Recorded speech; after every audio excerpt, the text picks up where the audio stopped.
ਸਤਨਾਮ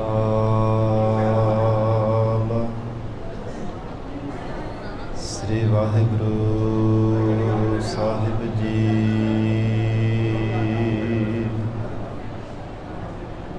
ਇੱਕ ਓੰਕਾਰ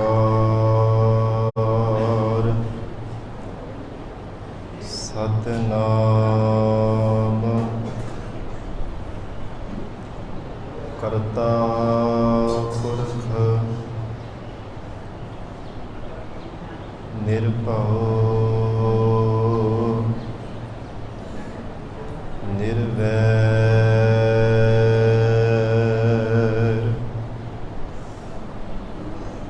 ਅਕਾਲ ਮੂਰਤ ਅਜੂਨੀ ਸੈਭੰ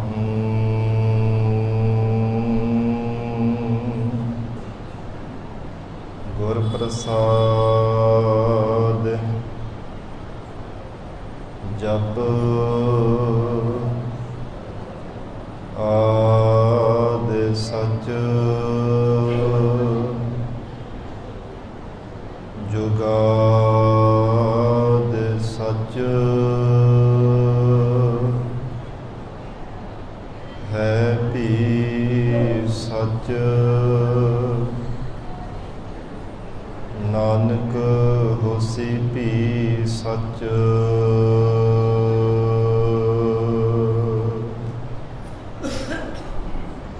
ਤੂੰ ਸਮਰੱਥ ਵੱਡਾ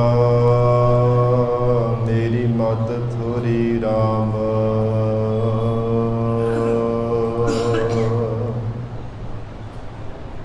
ਪਲ ਹੈ ਅਕਿਰਤ ਘਨਾ ਪੂਰਨ ਦ੍ਰਿਸ਼ਟ ਤੇਰੀ ਰਾਮ।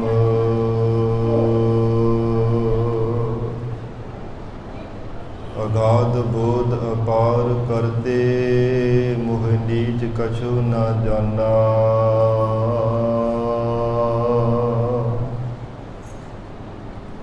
ਰਤਨ ਤਿਆਗ ਸੰਗ੍ਰਹਨ ਕੌਡੀ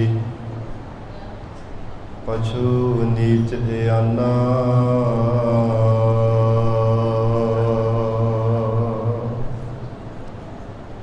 ਤਿਆਗ ਚਲਤੀ ਮਹਾ ਚੰਚਲ ਦੁਖ ਕਰ ਕਰ ਜੋਰੀ।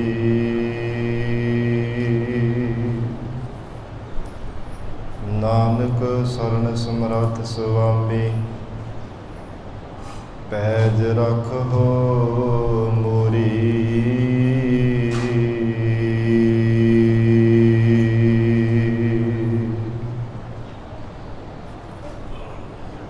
ਮੂਕ ਉਚ ਰਹੈ ਸ਼ਾਸਤਰ ਖਟ ਪਿੰਗ ਗਿਰ ਨ ਚੜ ਜਾਏ।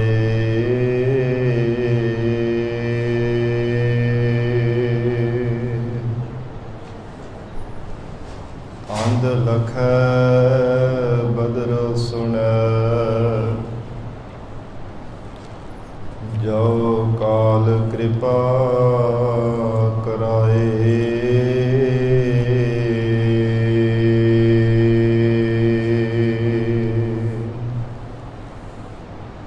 ਅੰਧ ਲਖੈ ਬਦਰ ਸੁਣੈ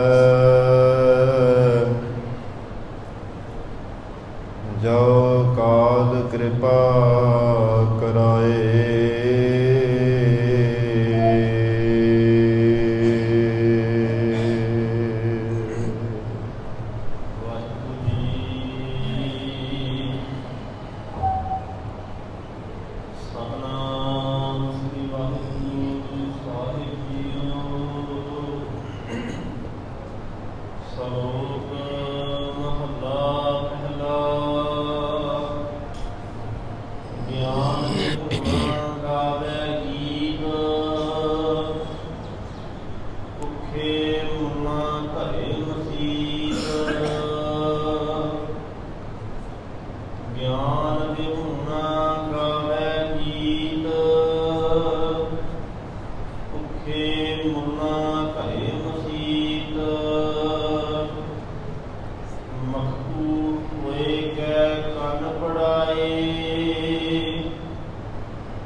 ਹੋਰ ਜਾਤ ਗਵਾਈ।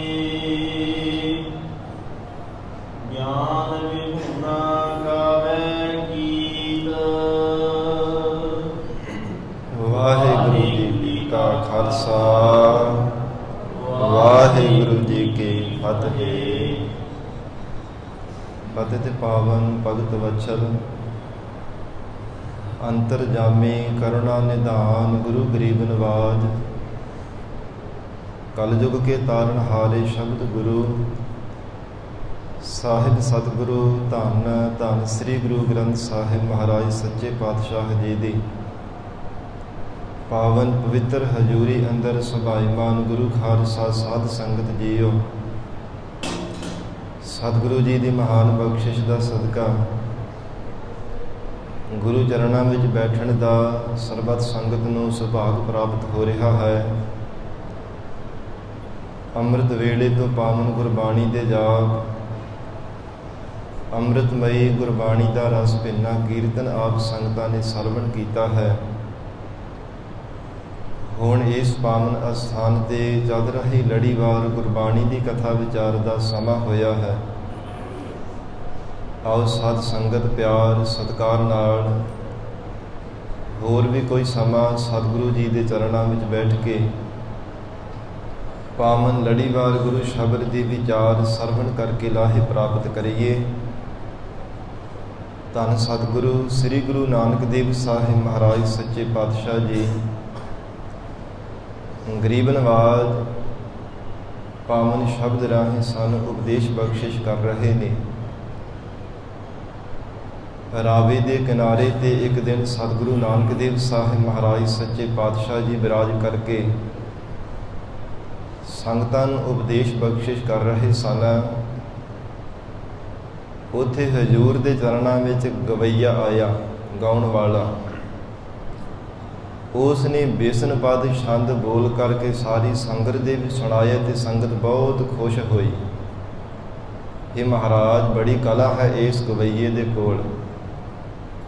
ਇੰਨੇ ਸਮੇਂ ਨੂੰ ਇੱਕ ਮੁੱਲਾ ਆਇਆ, ਗਰੀਬ ਨਵਾਜ ਧੰਨ ਸਤਿਗੁਰੂ ਸ੍ਰੀ ਗੁਰੂ ਨਾਨਕ ਦੇਵ ਸਾਹਿਬ ਮਹਾਰਾਜ ਸੱਚੇ ਪਾਤਸ਼ਾਹ ਜੀ ਨੂੰ ਕਹਿਣ ਲੱਗਾ, ਹੈ ਸਤਿਗੁਰੂ ਜੀ, ਆਪ ਜੀ ਆਪਣੇ ਸਿੱਖਾਂ ਨੂੰ ਕਹੋ ਕਿ ਜਿਹੜੇ ਸ਼ਾਸਤਰ ਵਿਦਿਆ ਹੈ ਵੀ ਪੜ੍ਹਨੀ ਜ਼ਰੂਰੀ ਹੈ, ਕਿਉਂਕਿ ਮੌਲਵੀ ਦਾ ਕੰਮ ਹੈ ਵਿਦਿਆ ਪੜ੍ਹਾਉਣੀ। ਉਹ ਮੁੱਲਾ ਮੌਲਵੀ ਆ ਕਰਕੇ ਸਤਿਗੁਰੂ ਨਾਨਕ ਦੇਵ ਸਾਹਿਬ ਮਹਾਰਾਜ ਸੱਚੇ ਪਾਤਸ਼ਾਹ ਜੀ ਨੂੰ ਬੇਨਤੀ ਕਰਦਾ। ਫਿਰ ਉਹਦੇ ਤੋਂ ਬਾਅਦ ਵਿੱਚ ਗਰੀਬ ਨਵਾਜ ਮਹਾਰਾਜ ਸੱਚੇ ਪਾਤਸ਼ਾਹ ਜੀ ਨੇ ਉਹਨਾਂ ਦੀ ਤਾਈਂ ਸੁਣ ਕਰਕੇ ਪਾਵਨ ਸ਼ਬਦ ਰਾਹੀਂ ਉਪਦੇਸ਼ ਬਖਸ਼ਿਸ਼ ਕੀਤਾ ਕਿ ਜਗਤ ਦੇ ਅੰਦਰ ਗਵਈਆ ਕਿਹੜਾ ਸੱਚਾ ਹੈ ਔਰ ਮੌਲਵੀ ਕਿਹੜਾ ਸੱਚਾ ਹੈ। ਗਰੀਬ ਨਵਾਜ ਮਹਾਰਾਜ ਸੱਚੇ ਪਾਤਸ਼ਾਹ ਜੀ ਨੇ ਇਸ ਪਾਵਨ ਸ਼ਬਦ ਦੇ ਰਾਹੀਂ ਉਪਦੇਸ਼ ਬਖਸ਼ਿਸ਼ ਕੀਤਾ। ਧੰਨ ਸਤਿਗੁਰੂ ਸ੍ਰੀ ਗੁਰੂ ਨਾਨਕ ਦੇਵ ਸਾਹਿਬ ਮਹਾਰਾਜ ਜੀ ਪਾਵਨ ਸ਼ਬਦ ਰਾਹੀਂ ਬਖਸ਼ਿਸ਼ ਕਰ ਰਹੇ ਨੇ। ਆਓ ਸਾਧ ਸੰਗਤ ਪਿਆਰ ਸਤਿਕਾਰ ਦੇ ਨਾਲ ਹੋਰ ਵੀ ਕੋਈ ਸਮਾਂ ਗੁਰੂ ਚਰਨਾਂ ਵਿੱਚ ਬੈਠ ਕੇ ਗੁਰੂ ਸ਼ਬਦ ਦੀ ਵਿਚਾਰ ਨਾਲ ਜੁੜ ਕੇ ਲਾਹੇ ਪ੍ਰਾਪਤ ਕਰੀਏ। ਵਿਚਾਰ ਦੀ ਪ੍ਰਾਰੰਭਤਾ ਤੋਂ ਪਹਿਲਾਂ ਧੰਨ ਸ੍ਰੀ ਗੁਰੂ ਗ੍ਰੰਥ ਸਾਹਿਬ ਮਹਾਰਾਜ ਸੱਚੇ ਪਾਤਸ਼ਾਹ ਜੀ ਨੂੰ ਝੁਕਾਓ ਸੀਸ, ਪਿਆਰ ਅਦਬ ਨਾਲ ਉਚਾਰਨ ਕਰੋ ਜੀ। ਕਰੋ ਰਸਨਾ ਪਵਿੱਤਰ ਸਤਨਾਮ ਸ੍ਰੀ ਵਾਹਿਗੁਰੂ ਸਾਹਿਬ। ਸਤਨਾਮ ਸ੍ਰੀ ਵਾਹਿਗੁਰੂ ਸਾਹਿਬ ਜੀ। ਸਲੋਕ ਮਹਲਾ ਪਹਿਲਾ। ਗਿਆਨ ਵਿਹੂਣਾ ਗਾਵੇ ਗੀਤ। ਧੰਨ ਸਤਿਗੁਰੂ ਸ੍ਰੀ ਗੁਰੂ ਨਾਨਕ ਦੇਵ ਸਾਹਿਬ ਮਹਾਰਾਜ ਸੱਚੇ ਪਾਤਸ਼ਾਹ ਜੀ ਸਾਰੰਗ ਰਾਗ ਦੀ ਵਾਰ ਅੰਦਰ ਸ੍ਰੀ ਗੁਰੂ ਗ੍ਰੰਥ ਸਾਹਿਬ ਜੀ ਦੇ 1245 ਅੰਗ ਤੇ ਪਾਵਨ ਸ਼ਬਦ ਦੀ ਪ੍ਰਾਰੰਭਤਾ ਵਿੱਚ ਫਰਮਾਨ ਕਰ ਰਹੇ ਹਨ। ਸਤਿਗੁਰੂ ਜੀ ਨੇ ਬਚਨ ਕੀਤਾ ਹੈ, ਜਿਹੜਾ ਕੋਈ ਗਵਈਆ ਸੰਸਾਰ ਦਾ ਕੋਈ ਵੀ ਮਨੁੱਖ ਹੈ, ਜੇ ਗਿਆਨ ਤੋਂ ਵਿਹੂਣਾ ਹੋ ਕਰਕੇ ਗੀਤ ਗਾਉਂਦਾ ਹੈ, ਚਾਹੇ ਕਿੰਨੀ ਵੀ ਰਾਗ ਵਿਦਿਆ ਹੋਵੇ, ਕਿੰਨੀ ਵੀ ਆਵਾਜ਼ ਦੇ ਵਿੱਚ ਕਲਾ ਹੋਵੇ, ਬੋਲਣ ਦੀ ਕਲਾ ਹੋਵੇ, ਜਾਂ ਫਿਰ ਚਾਲ ਦੇ ਵਿੱਚ ਚੱਲਣ ਦੀ ਕਲਾ ਹੋਵੇ, ਐਸੀ ਮਹਾਰਾਜ ਸੱਚੇ ਪਾਤਸ਼ਾਹ ਕਹਿੰਦੇ ਜਿਹੜਾ ਜੀਵ ਗਿਆਨ ਤੋਂ ਵਿਹੀਣਾ ਹੈ ਉਸ ਦਾ ਗਾਇਆ ਹੋਇਆ ਵੀ ਕਿਸੇ ਲੇਖੇ ਵਿੱਚ ਨਹੀਂ ਪੈਂਦਾ। ਜਗਤ ਦੇ ਲੋਕ ਦੇਖ ਕਰਕੇ ਸੁਣ ਕਰਕੇ ਹੈਰਾਨ ਹੋ ਜਾਂਦੇ ਹੈ, ਪਰ ਪਰਮਾਤਮਾ ਦੇ ਦਰ ਤੇ ਕਦੇ ਉਹ ਜੀਵ ਪ੍ਰਮਾਣ ਨਹੀਂ ਹੋ ਸਕਦਾ ਜੇ ਗਿਆਨ ਤੋਂ ਵਿਹੂਣਾ ਹੋ ਕਰਕੇ ਐਸੇ ਸੰਸਾਰ ਦੇ ਗੀਤਾਂ ਨੂੰ, ਜਗਤ ਦੇ ਛੰਦਾਂ ਨੂੰ ਗਾਉਂਦਾ ਹੈ। ਮਹਾਰਾਜ ਸੱਚੇ ਪਾਤਸ਼ਾਹ ਸਤਿਗੁਰੂ ਜੀ ਨੇ ਇਸ ਲਈ ਭਗਤ ਰਸਨਾ ਦੁਆਰਾ ਫਰਮਾਨ ਕੀਤਾ ਹੈ, ਚਾਹੇ ਜਿਤਨਾ ਵੀ ਮਨੁੱਖ ਸੰਸਾਰ ਦੇ ਧਾਰਮਿਕ ਗ੍ਰੰਥਾਂ ਨੂੰ, ਵੇਦਾਂ ਸ਼ਾਸਤਰਾਂ ਨੂੰ ਪੜ੍ਹਦਾ ਹੈ ਜਾਂ ਸੁਣਦਾ ਹੈ, ਜੇ ਪੜ੍ਹ ਸੁਣ ਕਰਕੇ ਸੁਭਾਵਿਕ ਹੀ ਅਡੋਲ ਅਵਸਥਾ ਭਰੀ ਗਿਆਨ ਦੀ ਪ੍ਰਾਪਤੀ ਨਹੀਂ ਹੋਣੀ, ਫਿਰ ਉਹਨਾਂ ਨੂੰ ਪੜ੍ਹਨ ਸੁਣਨ ਦਾ ਕੀ ਲਾਭ ਹੈ। ਇਵੇਂ ਮਹਾਰਾਜ ਸੱਚੇ ਪਾਤਸ਼ਾਹ ਜਗਤ ਗੁਰੂ ਸ੍ਰੀ ਗੁਰੂ ਨਾਨਕ ਦੇਵ ਸਾਹਿਬ ਪਾਤਸ਼ਾਹ ਜੀ ਉਚਾਰਨ ਕਰ ਰਹੇ ਨੇ, ਗਿਆਨ ਵਿਹੂਣਾ ਗਾਵੇ ਗੀਤ। ਕਹਿੰਦੇ ਹਨ ਕਿ ਉਹ ਆਪਣੇ ਸਰੂਪ ਤੋਂ ਵਿਹੂਣਾ ਹੈ, ਸਵੈ ਸਰੂਪ ਦੀ ਵੀ ਉਸ ਨੇ ਪਹਿਚਾਣ ਨਹੀਂ ਕੀਤੀ, ਔਰ ਅਸਲ ਪਰਮ ਗਿਆਨ ਦੀ ਪ੍ਰਾਪਤੀ ਕਰਕੇ ਉਸ ਵਾਹਿਗੁਰੂ ਦੇ ਨਾਲ ਨਹੀਂ ਮਿਲਣਾ ਕੀਤਾ। ਪਰ ਐਸੇ ਸੰਸਾਰ ਦੇ ਅੰਦਰ ਜਿਹੜੇ ਕਈ ਤਰ੍ਹਾਂ ਦੇ ਛੰਦਾਬੰਦੀ ਵਿੱਚ ਕਾਵ ਰਚਨਾ ਨੂੰ ਬਣਾ ਕਰਕੇ ਗੀਤਾਂ ਨੂੰ ਗਾਉਂਦਾ ਹੈ, ਉਸ ਦਾ ਗਾਇਆ ਹੋਇਆ ਕਿਸੇ ਵੀ ਲੇਖੇ ਵਿੱਚ ਨਹੀਂ ਹੈ।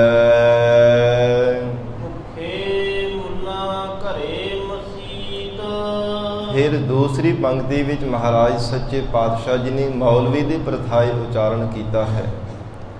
ਜਿਹੜਾ ਮੌਲਵੀ ਆ ਕੇ ਸਤਿਗੁਰੂ ਜੀ ਨੂੰ ਕਹਿੰਦਾ ਹੀ, ਹੇ ਮਹਾਰਾਜ ਸੱਚੇ ਪਾਤਸ਼ਾਹ ਜੀ, ਆਪਣੇ ਸਿੱਖਾਂ ਨੂੰ ਕਹੋ ਕਿ ਸ਼ਾਸਤਰ ਵਿਦਿਆ ਵੀ ਪੜ੍ਹਿਆ ਕਰਨ। ਹੇ ਮਹਾਰਾਜ, ਇਹ ਜਿਹੜੀ ਸੰਸਾਰ ਦੇ ਵਿਦਿਆ ਹੈ ਇਹ ਵੀ ਪੜ੍ਹਨੀ ਬਹੁਤ ਜ਼ਰੂਰੀ ਹੈ। ਗਰੀਬ ਨਵਾਜ਼ ਸਤਿਗੁਰੂ ਜੀ ਨੇ ਉਚਾਰਨ ਕੀਤਾ। ਹਜ਼ੂਰ ਕਹਿੰਦੇ ਹਨ ਕਿ ਕੇਵਲ ਰੋਜੀ ਰੋਟੀ ਦੇ ਵਾਸਤੇ ਜਿਹੜੀ ਵਿਦਿਆ ਪੜ੍ਹਨੀ ਜਾਂ ਪੜ੍ਹਾਉਣੀ ਹੈ ਉਹਦਾ ਵੀ ਕੋਈ ਲਾਭ ਨਹੀਂ ਹੈ, ਕਿਉਂਕਿ ਸਾਧ ਸੰਗਤ 4-5 ਮੌਲਵੀ ਸਨ, ਉਹਨਾਂ ਨੇ ਮਿਲ ਕਰਕੇ ਸਾਧ ਸੰਗਤ ਆਪਣੇ ਘਰ ਦੇ ਵਿੱਚ ਜੋ ਲੋਕਾਂ ਤੋਂ ਗਰਾਈ ਇਕੱਠੀ ਕਰਨ ਦੇ ਵਾਸਤੇ ਥੋੜ੍ਹੀਆਂ ਜਿਹੀ ਇੱਟਾਂ ਲੈ ਕਰਕੇ ਉਹਦਾ ਮੱਡ ਜਿਹਾ ਬਣਾ ਕਰਕੇ ਸਾਧ ਸੰਗਤ ਲੋਕਾਂ ਤੋਂ ਗਰਾਈ ਇਕੱਠੀ ਕਰਿਆ ਕਰਨੀ ਮਿਲ ਕਰਕੇ, ਔਰ ਜਿੰਨਾ ਵੀ ਉਹ ਧਨ ਜਾਂ ਕੋਈ ਪਦਾਰਥ ਚੜ੍ਹਤ ਚੜਾਵਾ ਹੋਣਾ ਉਹਨਾਂ ਸਾਰਿਆਂ ਨੇ ਆਪਸ ਦੇ ਵਿੱਚ ਵੰਡ ਲਿਆ ਕਰਨਾ। ਤੇ ਇੱਕ ਦਿਨ ਇੱਕ ਮੌਲਵੀ ਨੂੰ ਧਨ ਜਿਹੜੇ ਪਦਾਰਥ ਸਨ ਉਹਨਾਂ ਨੇ ਨਾ ਦਿੱਤੇ, ਬਾਕੀਆਂ ਸਭਨਾਂ ਨੇ ਵੰਡ ਲਏ। ਤੇ ਉਸ ਮੌਲਵੀ ਨੇ ਭੁੱਖ ਦੇ ਦੁੱਖ ਤੋਂ ਤੰਗ ਆ ਕਰਕੇ ਕਿ ਮੇਰੇ ਪਰਿਵਾਰ ਦਾ ਕਿਵੇਂ ਗੁਜ਼ਾਰਾ ਚੱਲੇਗਾ, ਇਹ ਸਭਨਾਂ ਨੇ ਮਿਲ ਕਰਕੇ ਆਪਸ ਵਿੱਚ ਤਾਂ ਧਨ ਪਦਾਰਥ ਵੰਡ ਲਏ ਨੇ, ਪਰ ਮੈਨੂੰ ਕੁਝ ਵੀ ਇਹਨਾਂ ਨੇ ਦਿੱਤਾ ਨਹੀਂ। ਇਉਂ ਭੁੱਖ ਦੇ ਦੁੱਖ ਤੋਂ ਤੰਗ ਆ ਕਰਕੇ ਸਾਧ ਸੰਗਤ ਉਸ ਨੇ ਆਪਣੇ ਘਰ ਦੇ ਵਿੱਚ ਵੱਖਰਾ ਇੱਕ ਮੱਡ ਜਿਹਾ ਬਣਾ ਲਿਆ, ਔਰ ਇਹ ਸਾਰੀ ਤਿਆਰੀ ਕਰਕੇ ਜਦੋਂ ਲੋਕਾਂ ਨੇ ਪੁੱਛਿਆ ਕਿ ਆਪਣੇ ਘਰ ਦੇ ਵਿੱਚ ਬਣਾਇਆ, ਤੇ ਸਭ ਥਾਵਾਂ ਤੇ ਢੰਡੌਰਾ ਪਿੱਟ ਦਿੱਤਾ, ਜੀ ਮੈਨੂੰ ਮੁਹੰਮਦ ਸਾਹਿਬ ਦੇ ਫਰਿਸ਼ਤੇ ਨੇ ਆ ਕੇ ਦਰਸ਼ਨ ਦਿੱਤੇ ਸਨ ਰਾਤ ਸੁਪਨੇ ਦੇ ਵਿੱਚ। ਉਹ ਕਹਿੰਦੇ ਸਨ ਕਿ ਤੇਰੀ ਇਹ ਜਿਹੜੀ ਬਣਾਈ ਹੋਈ ਹੈ ਨਾ ਘਰ ਦੇ ਵੀ ਜਗ੍ਹਾ, ਇਹ ਪਰਮੇਸ਼ਰ ਦੇ ਦਰ ਤੇ ਪ੍ਰਵਾਨ ਹੋ ਜਾਵੇਗੀ, ਖੁਦਾ ਦੇ ਦਰ ਤੇ ਪ੍ਰਵਾਨ ਹੈ, ਇਸ ਲਈ ਤੂੰ ਇਹ ਬਣਾ ਸਕਦਾ ਹੈ।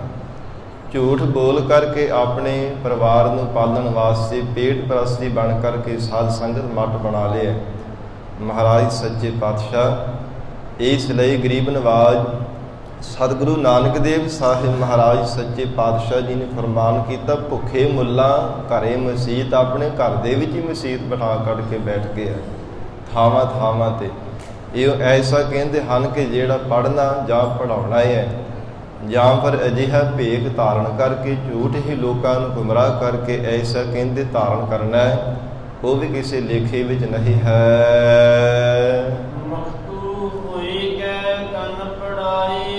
ਮਖਟੂ ਕਹਿੰਦੇ ਹਨ ਕਿ ਜਿਹੜਾ ਮਨੁੱਖ ਨਿਕੰਮਾ ਕੋਈ ਕੰਮ ਨਹੀਂ ਕਰਦਾ, ਜਿਹਨੂੰ ਅਸੀਂ ਨਿਖੱਟੂ ਵੀ ਕਹਿ ਦਿੰਦੇ ਹਾਂ, ਇਹ ਕੁਝ ਕੰਮ ਨਹੀਂ ਕਰਦਾ, ਵਿਹਲਾ ਰਹਿੰਦਾ ਹੈ, ਪਰਿਵਾਰ ਦੇ ਵਿੱਚ ਵਿਹਲਾ ਰਵੇ ਨੂੰ ਕਹਿੰਦੇ ਸੀ ਨਿਖੱਟੂ ਹੈ, ਕੁਝ ਨਹੀਂ ਕੰਮ ਕਰਦਾ, ਨਾ ਕੋਈ ਕਿਰਤ ਕਮਾਈ ਕਰਦਾ, ਨਾ ਆਪਣੀ ਜ਼ਿੰਦਗੀ ਦੇ ਵਿੱਚ ਕੋਈ ਵੀ ਇਹ ਮਿਹਨਤ ਕਰਦਾ, ਕੋਈ ਘਾਲਣਾ ਨਹੀਂ ਘਾਲਦਾ, ਨਾ ਕੋਈ ਘਰ ਦਾ ਕੋਈ ਕਾਰਜ ਕਰਦਾ, ਨਾ ਕੋਈ ਬਾਹਰ ਜਾ ਕਰਕੇ ਕਿਰਤ ਕਰਕੇ ਕੁਝ ਲੈ ਕੇ ਆਉਂਦਾ ਹੈ।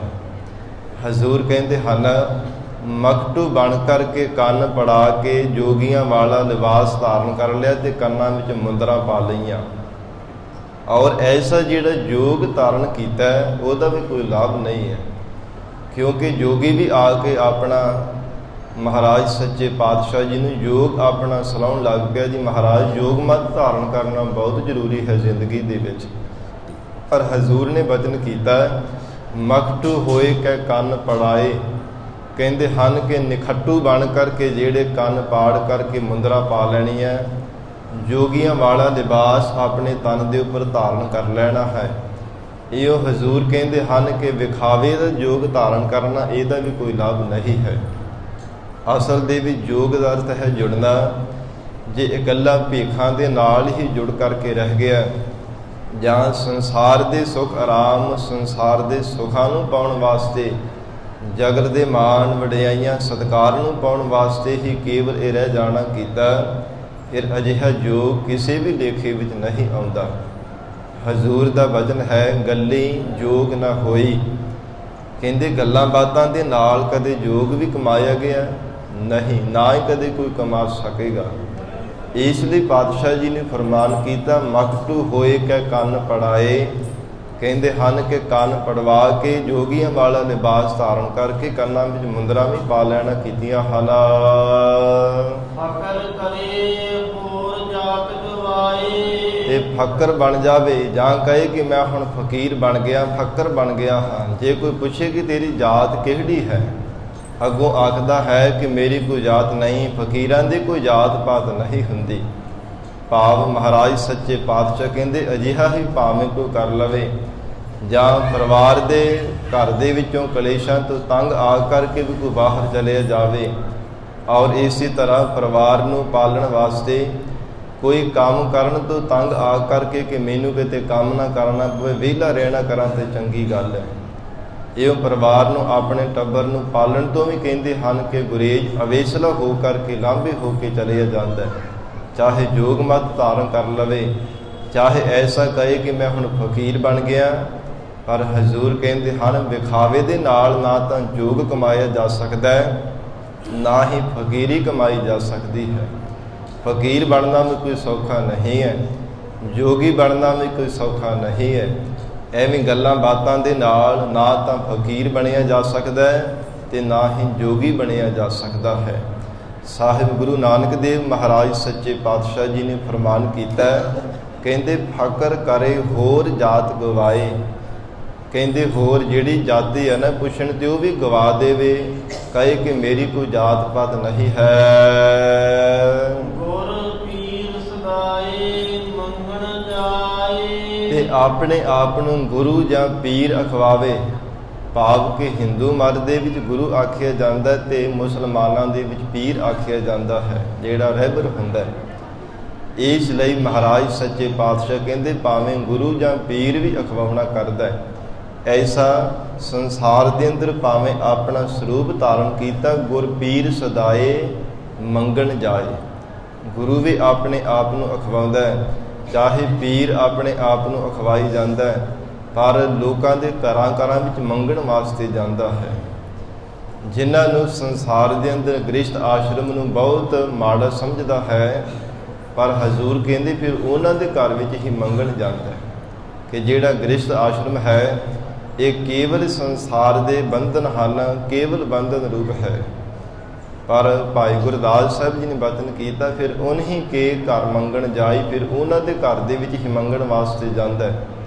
ਫਿਰ ਇਸ ਲਈ ਤੇਰਾ ਯੋਗ ਧਾਰਨ ਕੀਤਾ ਹੋਇਆ ਵੀ ਕਿਸੇ ਲੇਖੇ ਦਾ ਨਹੀਂ ਹੈ। ਫਿਰ ਉਹਨਾਂ ਘਰ ਮੰਗਣ ਕਿਉਂ ਜਾਂਦਾ ਹੈ? ਜਿਸ ਗ੍ਰਸਥ ਆਸ਼ਰਮ ਨੂੰ, ਗ੍ਰਸਥ ਧਰਮ ਨੂੰ ਬਾਰ-ਬਾਰ ਤੂੰ ਨਿੰਦਦਾ ਹੀ ਰਹਿੰਦਾ ਹੈ। ਭਾਈ ਗੁਰਦਾਸ ਸਾਹਿਬ ਜੀ ਨੇ ਤਾਂ ਬਚਨ ਕੀਤਾ, ਸਗਲ ਧਰਮ ਮਹਿ ਗ੍ਰਸਥ ਪ੍ਰਧਾਨ ਹੈ। ਕਹਿੰਦੇ ਸਭ ਤੋਂ ਉੱਤਮ ਧਰਮ ਹੈ ਗ੍ਰਸਥ ਧਰਮ। ਪਰ ਜੇਕਰ ਇਹਦੇ ਵਿੱਚ ਮਰਜ਼ਾਦਾ ਦੇ ਵਿੱਚ ਰਹਿ ਕਰਕੇ ਸਾਧ ਸੰਗਤ ਆਪਣਾ ਜੀਵਨ ਨੂੰ ਧਾਰਨ ਕਰਕੇ ਰੱਖਦਾ ਹੈ। ਮਹਾਰਾਜ ਸੱਚੇ ਪਾਤਸ਼ਾਹ ਜੀ ਨੇ ਬਚਨ ਕੀਤਾ, ਐਸਾ ਗੁਰੂ ਜਾਂ ਪੀਰ ਸਦਾ ਕਰਕੇ ਭਾਵੇਂ ਘਰਾਂ ਘਰਾਂ ਵਿੱਚ ਮੰਗਣ ਜਾਂਦਾ ਹੈ।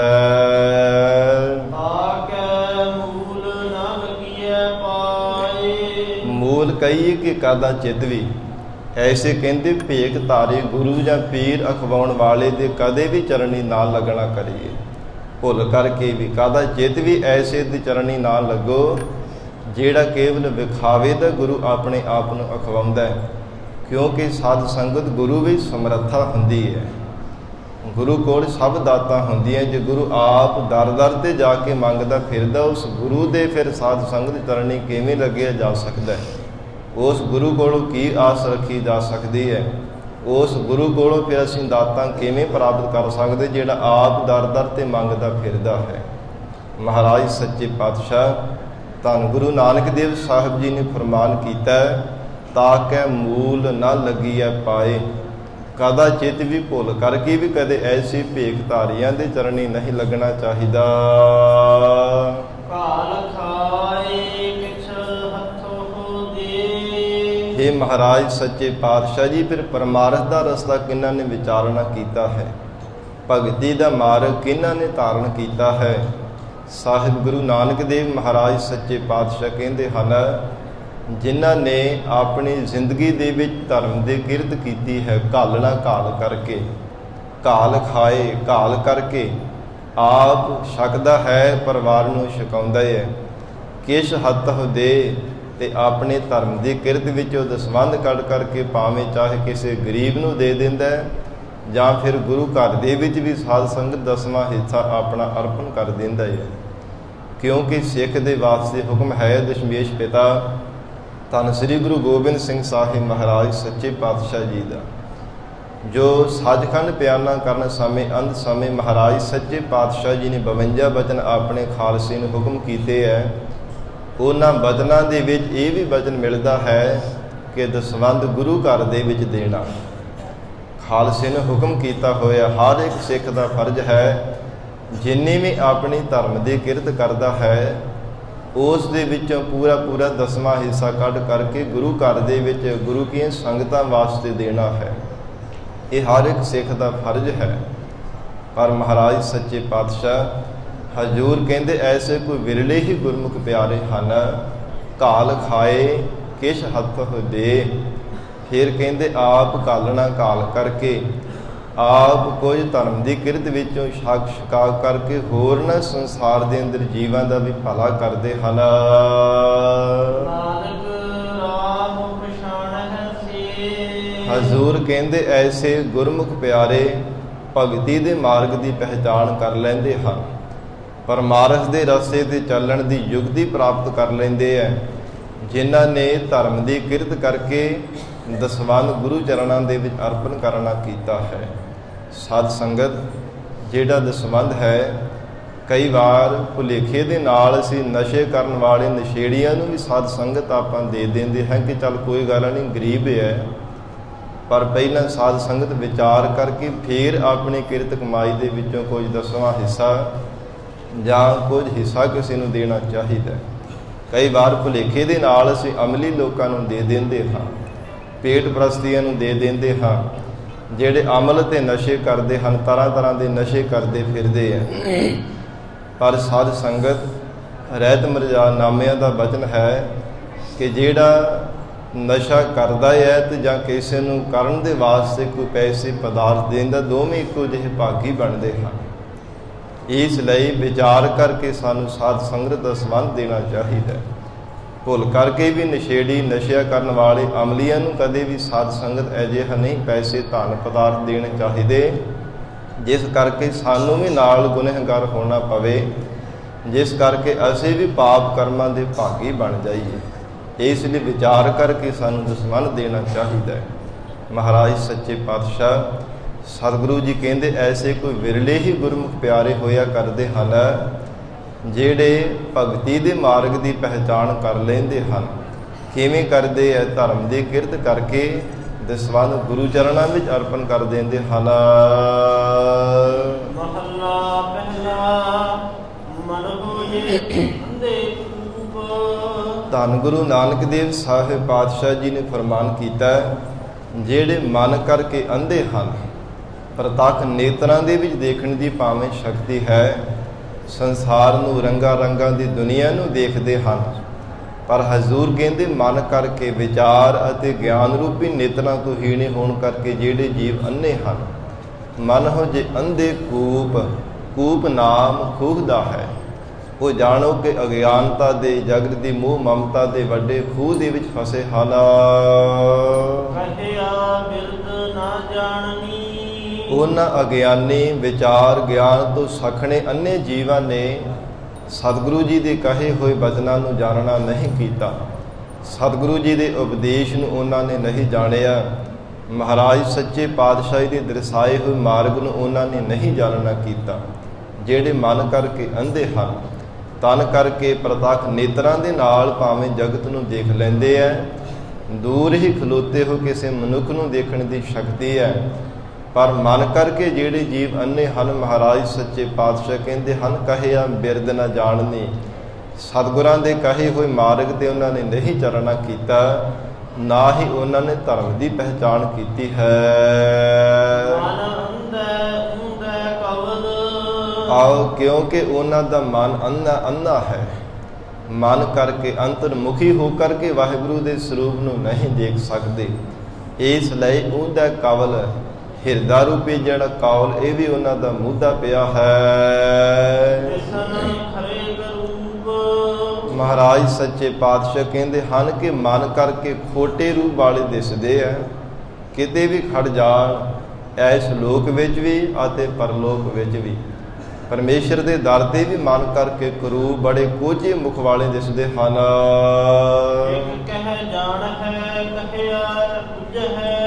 ਔਰ ਹਜ਼ੂਰ ਕਹਿੰਦੇ ਇੱਕ ਐਸੇ ਵੀ ਗੁਰਮੁਖ ਪਿਆਰੇ ਹਨ ਜਿਨ੍ਹਾਂ ਨੇ ਸਤਿਗੁਰੂ ਜੀ ਦੇ ਕਹੇ ਹੋਏ ਬਚਨਾਂ ਨੂੰ ਬੁੱਝਣਾ ਕੀਤਾ ਹੈ। ਇੱਕ ਕਹਿ ਜਾਣ ਹੈ ਕਹਿਆ ਬੁੱਝ ਹੈ। ਇੱਕ ਮਹਾਰਾਜ ਸੱਚੇ ਪਾਤਸ਼ਾਹ ਜੀ ਦੇ ਕਹੇ ਹੋਏ ਬਚਨਾਂ ਨੂੰ ਜਿਨ੍ਹਾਂ ਨੇ ਜਾਣਨਾ ਕੀਤਾ ਹੈ। ਸਤਿਗੁਰੂ ਜੀ ਦੇ ਦਰਸਾਏ ਹੋਏ ਭਗਤੀ ਦੇ ਮਾਰਗ ਤੇ ਚੱਲੇ ਹਨ। ਹਜ਼ੂਰ ਨੇ ਜੋ ਸ਼ੁਭ ਗੁਣਾਂ ਦੇ ਧਾਰਨੀ ਬਣਾਇਆ, ਜੋ ਦਇਆ ਧਰਮ ਧੀਰਜਤਾ ਸ਼ੁਭ ਵਿਚਾਰ, ਐਸੇ ਜਿਹੜੇ ਸ਼ੁਭ ਗੁਣ ਹਨ, ਇਹਨਾਂ ਨੂੰ ਜਾਣ ਕਰਕੇ ਵਾਹਿਗੁਰੂ ਦੇ ਸਰੂਪ ਨੂੰ ਬੁੱਝਿਆ ਹੈ।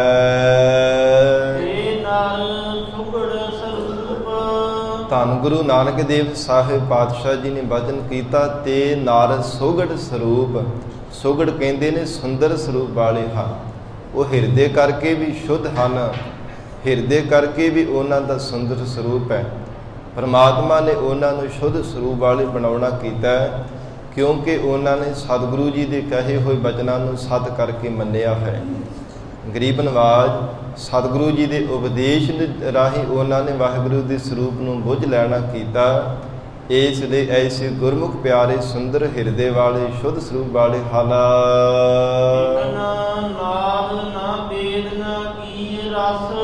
ਪਰ ਇੱਕ ਐਸੇ ਵੀ ਜਗਤ ਦੇ ਜੀਵ ਹਨ ਜਿਨ੍ਹਾਂ ਨੇ ਵਿਅਰਥ ਹੀ ਬਿਨਾਂ ਕਾਰਨ ਤੋਂ ਹੀ ਆਪਣੇ ਮਨ ਵਿੱਚ ਹੰਕਾਰ ਕਰਨਾ ਕੀਤਾ ਹੈ। ਸਾਧ ਸੰਗਤ ਹੰਕਾਰ ਤਾਂ ਜੇ ਕਿਤੇ ਗੁਣ ਦੀ ਪ੍ਰਾਪਤੀ ਹੋ ਜਾਵੇ ਫਿਰ ਵੀ ਭੁੱਲ ਕਰਕੇ ਕਦੇ ਨਹੀਂ ਕਰਨਾ ਚਾਹੀਦਾ। ਪਰ ਕਈ ਗੁਣ ਤੋਂ ਬਿਨਾਂ ਹੀ ਐਵੇਂ ਹੰਕਾਰ ਕਰੀ ਜਾਂਦੇ, ਸਾਡੇ ਕੋਲ ਬੜਾ ਵੱਡਾ ਗੁਣ ਹੈ, ਸਾਡੇ ਕੋਲ ਇੰਨੇ ਗੁਣ ਹਨ, ਮੇਰੇ ਵਰਗਾ ਕੋਈ ਗੁਣੀ ਹੈ ਹੀ ਨਹੀਂ। ਉਹ ਗੁਣ ਦੀ ਪੂਰੀ ਕਾਬਲੀਅਤ ਭਾਵੇਂ ਨਾ ਹੋਵੇ, ਉਹ ਗੁਣ ਦੇ ਵਿੱਚ ਪੂਰੀ ਤਰ੍ਹਾਂ ਪ੍ਰਪੱਕ ਭਾਵੇਂ ਨਾ ਹੋਵੇ, ਪਰ ਐਵੇਂ ਹੰਕਾਰ ਕਰੀ ਜਾਣਾ। ਹਜ਼ੂਰ ਤਿਨਾਂ ਦੇ ਪ੍ਰਥਾਏ ਉਚਾਰਨ ਕਰ ਰਹੇ ਨੇ। ਇੱਕ ਨਾ ਨਾਦ, ਨਾ ਵੇਦ, ਨਾ ਗੀ ਰਸ। ਨਾਦ ਕਹਿੰਦੇ ਨੇ ਆਵਾਜ਼ ਨੂੰ, ਧੁਨੀ ਨੂੰ। ਬੋਲਣ ਦੀ ਆਵਾਜ਼ ਵੀ ਭਾਵੇਂ ਕੋਈ ਚੰਗੀ ਨਹੀਂ ਹੈ, ਔਰ ਨਾ ਹੀ ਸੰਸਾਰ ਦੇ ਅੰਦਰ ਵੇਦਾਂ ਸ਼ਾਸਤਰਾਂ ਨੂੰ ਪੜ੍ਹਨਾ ਕੀਤਾ ਹੈ, ਤੇ ਸੰਸਾਰ ਦੇ ਅੰਦਰ ਨਾ ਹੀ ਵਾਹਿਗੁਰੂ ਦੇ ਪਰਮ ਰਸ ਨੂੰ ਮਾਣਿਆ ਹੈ। ਰਸ ਕਸ ਨਾ ਜਾਣੰਤ। ਔਰ ਕੇਵਲ ਸੰਸਾਰ ਦੇ ਜਿਹੜੇ ਰਸ ਕਸ ਹੈ ਨਾ, ਉਹਨਾਂ ਤੋਂ ਬਿਨਾਂ ਕਿਸੇ ਨੂੰ ਜਾਣਿਆ ਹੀ ਨਹੀਂ ਹੈ। ਅਥਵਾ ਰਸ ਕਸ ਨਾ ਜਾਣੰਤ। ਰਸ ਰਸਦਾਇਕ ਪਦਾਰਥ ਤੇ ਕੋਈ ਛਕਣ ਵਾਲੇ ਜਿਹੜੇ ਸਵਾਦਿਸ਼ਟ ਪਦਾਰਥ ਹਨ, ਮਹਾਰਾਜ ਸੱਚੇ ਪਾਤਸ਼ਾਹ ਕਹਿੰਦੇ ਇਹਨਾਂ ਨੂੰ ਜ਼ਬਾਨ ਕਰਕੇ ਭਾਵੇਂ ਛਕਿਆ ਵੀ ਨਹੀਂ ਹੈ, ਕੁਝ ਵੀ ਰਸ ਨੂੰ ਪਦਾਰਥਾਂ ਨੂੰ ਵੀ ਜਾਣਦਾ ਨਹੀਂ। ਇੱਕ ਐਸੇ ਵੀ ਸੰਸਾਰ ਦੇ ਜੀਵ ਹਨ ਜਿਨ੍ਹਾਂ ਨੂੰ ਕੋਈ ਚੰਗੀ ਸੁੱਧ ਵੀ ਨਹੀਂ ਹੈ, ਚੰਗੀ ਖਬਰ ਸਾਰ ਵੀ ਨਹੀਂ ਹੈ। ਇੱਕ ਨਾ ਸੁੱਧ, ਨਾ ਬੁੱਧ, ਨਾ ਅਕਲ ਖਰ ਸਾਰ। ਤੇ ਨਾ ਹੀ ਚੰਗੀ ਬੁੱਧੀ ਹੈ। ਆਤਮ ਵਿਸ਼ੈਣੀ ਬੁੱਧੀ ਵੀ ਜੀਵਾਂ ਕੋਲ ਨਹੀਂ ਹੈ। ਤੇ ਅਕਲ ਸਰ ਕਹਿੰਦੇ ਸਰੋਵਰ, ਅਕਲ ਰੂਪੀ ਸਰੋਵਰ ਵੀ ਉਹਨਾਂ ਦੇ ਕੋਲ ਨਹੀਂ ਹੈ। ਜਿਹੜਾ ਸਰੋਵਰ ਅਕਲ ਦੇ ਨਾਲ ਭਰਿਆ ਹੋਵੇ, ਐਸਾ ਕਹਿੰਦੇ ਉਹਨਾਂ ਸੰਸਾਰ ਦੇ ਜੀਵਾਂ ਕੋਲ ਅਕਲ ਰੂਪੀ ਸਰੋਵਰ ਵੀ ਭਾਵੇਂ ਨਹੀਂ ਹੈ। ਅੱਖਰ ਕਾ ਭੇਵ ਨ ਲਹੰਤ, ਅਤੇ ਕਿਸੇ ਵੀ ਅੱਖਰ ਦਾ ਭੇਦ ਕੋਈ ਵੀ ਨਹੀਂ ਉਹਨਾਂ ਨੇ ਲਹੰਤ ਜਾਣਨਾ ਕੀਤਾ। ਕੋਈ ਵੀ ਉਹਨਾਂ ਨੇ ਅੱਖਰ ਦਾ ਭੇਦ ਨਹੀਂ ਲੈਣਾ ਕੀਤਾ, ਜਿਸ ਦੁਆਰਾ ਬ੍ਰਹਮ ਗਿਆਨ ਦੀ ਪ੍ਰਾਪਤੀ ਹੋ ਜਾਵੇ। ਐਸਾ ਪਰਮਾਰਥ ਦੇ ਰਸਤੇ ਤੇ ਚੱਲਣ ਦਾ ਐਸਾ ਸਿਕਸ਼ਾ ਰੂਪੀ ਅੱਖਰ ਵੀ ਉਹਨਾਂ ਨੇ ਕੋਈ ਨਹੀਂ ਧਾਰਨ ਕੀਤਾ। ਅਥਵਾ ਜਿਵੇਂ ਸਾਧ ਸੰਗਤ 35 ਅੱਖਰਾਂ ਦੀ ਗੁਰਮੁਖੀ ਹੈ, ਊੜਾ ਐੜਾ ਈੜੀ ਸੱਸਾ ਹਾਹਾ ਇਤਿਆਦਿਕ ਜਿਹੜੇ 35 ਅੱਖਰਾਂ ਦੇ ਗੁਰਮੁਖੀ ਅੱਖਰ ਹਨ, ਐਸਾ ਭਾਵੇਂ ਇੱਕ ਵੀ ਅੱਖਰ ਦਾ ਕੋਈ ਭੇਦ ਨਹੀਂ ਇਹਨਾਂ ਨੇ ਜਾਣਨਾ ਕੀਤਾ। ਨਾਨਕ ਸੇ ਨਰ ਅਸਲ ਖਰ, ਧੰਨ ਸਤਿਗੁਰੂ ਸ੍ਰੀ ਗੁਰੂ ਨਾਨਕ ਦੇਵ ਸਾਹਿਬ ਮਹਾਰਾਜ ਸੱਚੇ ਪਾਤਸ਼ਾਹ ਉਚਾਰਨ ਕਰ ਰਹੇ ਨੇ। ਕਹਿੰਦੇ ਅਸਲ ਦੇ ਵਿੱਚ ਵੱਡੇ ਉਹਨਾਂ ਨੂੰ ਖਰ ਖੋਤਿਆਂ ਦੀ ਤਰ੍ਹਾਂ ਜਾਣਨਾ ਕਰੋ, ਜਿਹੜੇ ਐਸੇ ਸ਼ੁਭ ਗੁਣਾਂ ਤੋਂ ਬਿਨਾਂ ਹੀ ਆਪਣੇ ਮਨ ਵਿੱਚ ਹੰਕਾਰ ਕਰਦੇ ਹਨ। ਗੁਣ ਕੋਈ ਵੀ ਨਹੀਂ ਹੈ, ਪਰ ਵਿਅਰਥ ਹੀ ਐਵੇਂ ਹੰਕਾਰ ਕਰੀ ਜਾਣਾ। ਨਾਨਕ ਸੇ ਨਰ ਅਸਲ ਖਰ, ਉਹ ਮਨੁੱਖ ਕਹਿੰਦੇ ਖਰ ਖੋਤਿਆਂ ਦੀ ਤਰ੍ਹਾਂ ਜਾਣਨਾ ਕਰੋ। ਜੇ ਬਿਨ ਗੁਣ ਗਰਭ ਕਰੰਤ, ਜਿਹੜੇ ਬਿਨਾਂ ਗੁਣਾਂ ਤੋਂ ਐਵੇਂ ਗਰਭ ਹੰਕਾਰ ਕਰੀ ਜਾਂਦੇ ਹਨ। ਹਰ ਸਮੇਂ ਹੰਕਾਰ ਕਰਦੇ ਰਹਿਣਾ, ਗੁਣ ਪੱਲੇ ਕੁਝ ਵੀ ਨਾ ਹੋਣਾ ਤੇ ਐਵੇਂ ਉਹਦਾ ਹੰਕਾਰ ਕਰੀ ਜਾਣਾ। ਸਤਿਗੁਰੂ ਜੀ ਕਹਿੰਦੇ ਐਸੇ ਜੀਵਾਂ ਨੂੰ ਗਧਿਆਂ ਦੀ ਤਰ੍ਹਾਂ ਜਾਣਨਾ ਕਰੋ। ਪੌੜੀ ਗੁਰਮੁਖ ਸਤ ਪਵਿੱਤ ਹੈ, ਪੌੜੀ ਅੰਦਰ ਸਤਿਗੁਰੂ ਰਾਮਦਾਸ ਸਾਹਿਬ ਪਾਤਸ਼ਾਹ ਜੀ ਨੇ ਬਚਨ ਕੀਤਾ, ਉਹ ਗੁਰਮੁਖ ਪਿਆਰਿਆਂ ਦਾ ਸਭ ਕਮਾਇਆ ਹੋਇਆ ਕਰਮ ਧਰਮ ਸਭ ਕੁਝ ਪਵਿੱਤਰ ਹੈ। ਧਨ ਸੰਪੈ ਮਾਇਆ, ਧਨ ਵੀ ਸੰਪਤੀ ਘੋੜੇ ਹਾਥੀ ਆਦਿ ਕਮਾਇਆ, ਜੋ ਕੁਝ ਵੀ ਹੈ ਰੋਟੜੀ ਆਦਿ ਸਭ ਕੁਝ ਉਹਨਾਂ ਗੁਰਮੁਖ ਪਿਆਰਿਆਂ ਦਾ ਸਫਲਾ ਹੈ। ਮਹਾਰਾਜ ਸੱਚੇ ਪਾਤਸ਼ਾਹ ਜੀ ਨੇ ਬਚਨ ਕੀਤਾ, ਤਿਨ ਕੇ ਕਰਮ ਧਰਮ ਕਾਰਜ ਸਭ ਪਵਿੱਤ ਹੈ, ਜੋ ਬੋਲਹਿ ਹਰ ਹਰ ਰਾਮ ਨਾਮ ਹਰ ਸਾਤੇ। ਉਹਨਾਂ ਗੁਰਮੁਖਾਂ ਦੇ ਕਮਾਏ ਹੋਏ ਕਰਮ ਧਰਮ ਸਾਰੇ ਸਫਲੇ ਹੋ ਜਾਂਦੇ ਨੇ, ਜੋ ਵਾਹਿਗੁਰੂ ਦਾ ਸਿਮਰਨ ਕਰਦੇ ਹਨ। ਹਰ ਅਰਥ ਜੋ ਖਰਚਦੇ, ਹਰੀ ਅਕਾਲ ਪੁਰਖ ਵਾਹਿਗੁਰੂ ਪਰਮਾਤਮਾ ਦੇ ਪਰਥਾਏ ਜਿਹੜੇ ਖਰਚਦੇ ਹਨ। ਭਾਵ ਭਾਵੇਂ ਪ੍ਰਤੱਖ ਧਨ ਹੈ, ਚਾਹੇ ਸਵਾਸਾ ਰੂਪੀ ਧਨ ਹੈ। ਅਕਾਲ ਪੁਰਖ ਪਰਮਾਤਮਾ ਨੇ ਅਮੋਲਕ ਦਾਤ ਬਖਸ਼ੀ ਹੋਈ ਹੈ ਸਵਾਸਾਂ ਦੀ। ਸਾਧ ਸੰਗਤ ਬਹੁਤਾ ਯਤਨ ਕਰਨ ਦੇ ਬਾਵਜੂਦ ਵੀ ਸਾਨੂੰ ਇੱਕ ਵੀ ਸਵਾਸ ਨਹੀਂ ਪ੍ਰਾਪਤ ਹੋ ਸਕਦਾ। ਮਹਾਰਾਜ ਸੱਚੇ ਪਾਤਸ਼ਾਹ ਕਹਿੰਦੇ ਹਰ ਖਰਚ ਹਰ ਅਰਥ ਜੋ ਖਰਚਦੇ ਹਰੀ ਪਰਮੇਸ਼ਰ ਦੇ ਪ੍ਰਥਾਏ ਜਿਹੜੇ ਆਪਣੇ ਪ੍ਰਤੱਖ ਧਨ ਨੂੰ ਵੀ ਖਰਚ ਕਰਦੇ ਹਨ। ਭਾਵ ਜਿਵੇਂ ਗੁਰੂ ਘਰ ਦੇ ਵੀ ਸੇਵਾ ਅਰਪਣ ਕਰਦੇ ਨੇ, ਗੁਰੂ ਕੀ ਸੰਗਤਾਂ ਵਾਸਤੇ ਧਨ ਨੂੰ ਖਰਚਣਾ, ਗੁਰੂ ਕੀ ਸੰਗਤ ਨੂੰ ਲੰਗਰ ਪ੍ਰਸ਼ਾਦਾ ਛਕਾਉਣ ਵਾਸਤੇ ਇਤਿਆਦਿਕ ਮਹਾਨ ਸੇਵਾਵਾਂ ਹਨ। ਜਿਵੇਂ ਇਸ ਪਾਵਨ ਅਸਥਾਨ ਤੇ ਵੀ ਆਪ ਸੰਗਤਾਂ ਕਿੰਨੀ ਸੇਵਾ ਕਰਕੇ ਆਪਣੇ ਕਿਰਤ ਕਮਾਈ ਦੇ ਵਿੱਚ ਹਿੱਸੇ ਪਾਉਂਦੇ ਹੋ। ਇਹ ਸਾਰਾ ਸੰਗਤ ਦੇ ਸਹਿਯੋਗ ਦੇ ਨਾਲ ਹੀ ਸਭ ਸੇਵਾਵਾਂ ਚੱਲਦੀਆਂ ਹਨ। ਮਹਾਰਾਜ ਸੱਚੇ ਪਾਤਸ਼ਾਹ ਕਹਿੰਦੇ ਐਸੇ ਗੁਰਮੁਖ ਪਿਆਰੇ ਜਿਹੜਾ ਪ੍ਰਤੱਖ ਧਨ ਵੀ ਅਤੇ ਜਿਹੜਾ ਸਵਾਸਾ ਰੂਪੀ ਧਨ ਹੈ ਪਰਮੇਸ਼ਰ ਦੇ ਪ੍ਰਥਾਏ ਜਿਹੜੇ ਇਹ ਵਰਤਦੇ ਹਨ, ਖਰਚ ਕਰਦੇ ਹਨ। ਸਵਾਸਾਂ ਨੂੰ ਕਿਵੇਂ? ਹਰ ਇੱਕ ਸਵਾਸ ਦੇ ਨਾਲ ਪਰਮੇਸ਼ਰ ਦੀ ਜਾਤ ਵਿੱਚ ਜੁੜਨਾ, ਹਰ ਇੱਕ ਸਵਾਸ ਦੇ ਨਾਲ ਪਰਮੇਸ਼ਰ ਦਾ ਨਾਮ ਜਪਣਾ, ਕਦੇ ਵੀ ਵਾਹਿਗੁਰੂ ਨੂੰ ਵਿਸਾਰਨਾ ਨਾ। ਇਉਂ ਹਜ਼ੂਰ ਕਹਿੰਦੇ ਜਿਹੜੇ ਵਾਹਿਗੁਰੂ ਦੇ ਪ੍ਰਥਾਏ ਖਰਚਦੇ ਹਨ ਦੇਂਦੇ ਸੁਖ ਪਾਇਆ। ਮਹਾਰਾਜ ਸੱਚੇ ਪਾਤਸ਼ਾਹ ਕਹਿੰਦੇ ਉਹ ਗੁਰਮੁਖ ਪਿਆਰੇ ਸੁਖ ਸਰੂਪ ਵਾਹਿਗੁਰੂ ਦੀ ਪ੍ਰਾਪਤੀ ਕਰ ਲੈਂਦੇ ਹਨ। ਦੇਂਦੇ ਸੁਖ ਪਾਇਆ, ਜਾਂ ਫਿਰ ਗੁਰੂ ਕੀਆਂ ਸੰਗਤਾਂ ਵਾਸਤੇ ਗੁਰੂ ਚਰਨਾਂ ਦੇ ਨਾਲ ਜੋੜਨ ਵਾਸਤੇ ਕਿਸੇ ਨੂੰ ਇਉਂ ਕਹਿੰਦੇ ਆਰਥਿਕ ਪੱਖੋਂ ਵੀ ਕਿਸੇ ਦੀ ਸਹਾਇਤਾ ਕਰ ਦੇਣੀ, ਇਹਦੇ ਕਰਕੇ ਵੀ ਜੀਵ ਨੂੰ ਸੁਖ ਪ੍ਰਾਪਤ ਹੋ ਜਾਂਦਾ ਹੈ। ਜੋ ਹਰ ਨਾਮ ਧਿਆਏ ਦੇ, ਜੋ ਗੁਰਮੁਖ ਪਿਆਰੇ ਵਾਹਿਗੁਰੂ ਦਾ ਨਾਮ ਧਿਆਉਂਦੇ ਹਨ, ਬਿਨ ਟੋਟ ਨਾ ਆਇਆ। ਉਹਨਾਂ ਨੂੰ ਕਦੇ ਵੀ ਜ਼ਿੰਦਗੀ ਵਿੱਚ ਕੋਈ ਘਾਟਾ ਨਹੀਂ ਪੈਣਾ ਕੀਤਾ। ਜੋ ਹਰੀ ਪਰਮੇਸ਼ਰ ਦਾ ਨਾਮ ਜਪਦੇ ਹਨ, ਆਪਣੀ ਕਿਰਤ ਕਮਾਈ ਦੇ ਵਿੱਚੋਂ ਗੁਰੂ ਚਰਨਾਂ ਵਿੱਚ ਦਸਵੰਧ ਕੱਢਦੇ ਹਨ। ਮਹਾਰਾਜ ਸੱਚੇ ਪਾਤਸ਼ਾਹ ਕਹਿੰਦੇ ਉਹਨਾਂ ਨੂੰ ਕਦੇ ਘਾਟਾ ਪਿਆ ਹੀ ਨਹੀਂ। ਸਦਾ ਹੀ ਵਾਹਿਗੁਰੂ ਨੇ ਉਹਨਾਂ ਦੀ ਕਿਰਤ ਕਮਾਈ ਵਿੱਚ ਵਾਧਾ ਪਾਉਣਾ ਕੀਤਾ ਹੈ। ਗੁਰਮੁਖ ਪਿਆਰੇ ਐਸੇ ਬੰਦਗੀ ਕਰਨ ਵਾਲਿਆਂ ਦੀ ਨਜ਼ਰਾਂ ਵਿੱਚ ਇੱਕ ਪਰਮੇਸ਼ਰ ਹੀ ਆਉਂਦਾ ਹੈ। ਕੇਵਲ ਇੱਕ ਵਾਹਿਗੁਰੂ ਦਾ ਸਰੂਪ ਹੀ ਦਿਸਦਾ ਹੈ। ਇਸ ਕਰਕੇ ਉਹਨਾਂ ਦੇ ਮਾਇਆ ਦੇ ਮੋਹ ਨੂੰ ਸੁੱਟ ਕਰਕੇ ਹਰੀ ਪਰਮੇਸ਼ਰ ਵਾਹਿਗੁਰੂ ਦੇ ਪਿਆਰ ਨੂੰ ਪਾਉਣਾ ਕੀਤਾ ਕਿ ਪਰਮੇਸ਼ਰ ਤੇਰੇ ਤੋਂ ਬਿਨਾਂ ਹੋਰ ਕੋਈ ਸੰਸਾਰ ਵੀ ਸੱਚਾ ਨਹੀਂ ਹੈ।